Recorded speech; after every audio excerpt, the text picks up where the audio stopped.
Halo pemirsa setia Fibis News, jumpa dengan saya Alfred Pakasi dalam program Fibis News Domestic Market Review and Outlook periode 3 sampai dengan 7 Maret 2025.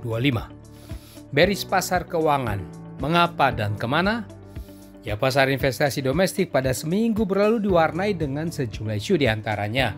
Pasar keuangan di minggu yang lewat ini bearish tajam dengan IHSG dan rupiah tergelincir ke beberapa tahun terendahnya.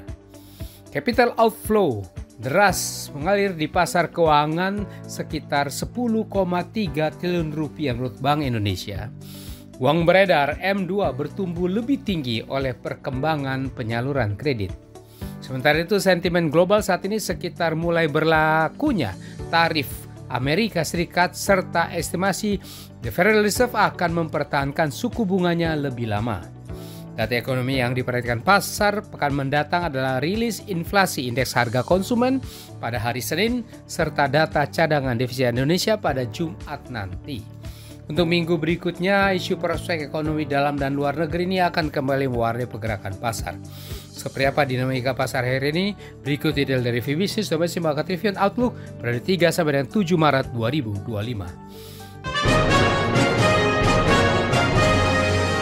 Jadi awal dengan pasar bola Indonesia, minggu yang baru lewat IHSG terpantau berakhir bearish tajam, masuk ke level 4 bulan terendahnya sejak Oktober 2021.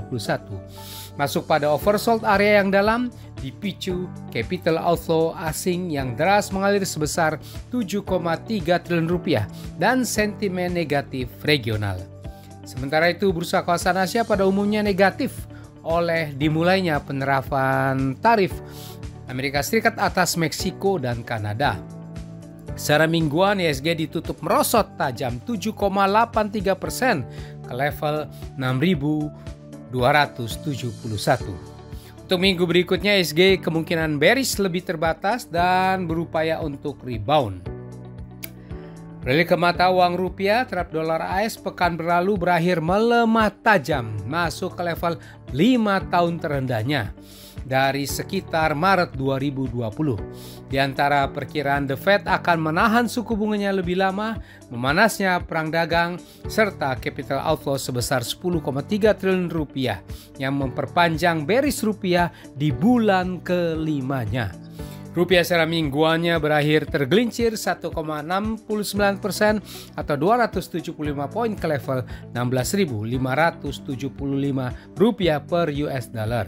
Sementara dolar global rally ke sekitar 2 minggu tertingginya. Kurs USD IDR pada minggu mendatang diperkirakan akan sempat terkoreksi namun masih bullish atau kemungkinan rupiah bangkit sebentar tapi masih akan tertekan. Harga obligasi rupiah pemerintah Indonesia jangka panjang 10 tahun terpantau turun secara mingguannya terlihat dari pergerakan naik dari yield obligasi pemerintah dan berakhir ke level 6,925% pada akhir pekan. Ini terjadi di tengah berbaliknya ke aksi jual investor asing di pasar S-band, sementara yield US Treasury terpantau merosot kuat di pekan kelimanya. Ya pemirsa setia Fibis News, likuiditas perekonomian atau uang beredar dalam arti luas M2 pada Januari 2025 tumbuh lebih tinggi. Posisi M2 pada Januari tercatat sebesar 9.233 triliun rupiah atau tumbuh sebesar 5,9% year on year-nya. Lebih tinggi dibandingkan pertumbuhan bulan sebelumnya 4,8% year on year-nya. Perkembangan M2 tersebut terutama dipengaruhi oleh perkembangan penyaluran kredit dan aktiva luar negeri bersih. Berdasarkan data transaksi 24-27 Februari 2025, Bank Indonesia melaporkan non-residen tercatat jual neto atau ada capital outflow sebesar 10,33 triliun rupiah. Terdiri dari jual neto sebesar 7,31 triliun rupiah di pasar saham, 1,24 triliun rupiah di pasar S-band, dan 1,78 triliun rupiah di sekuritas rupiah Bank Indonesia.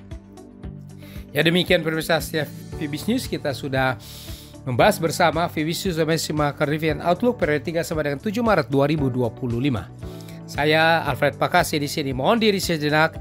Baiklah untuk semuanya, stay healthy dan salam Fibis.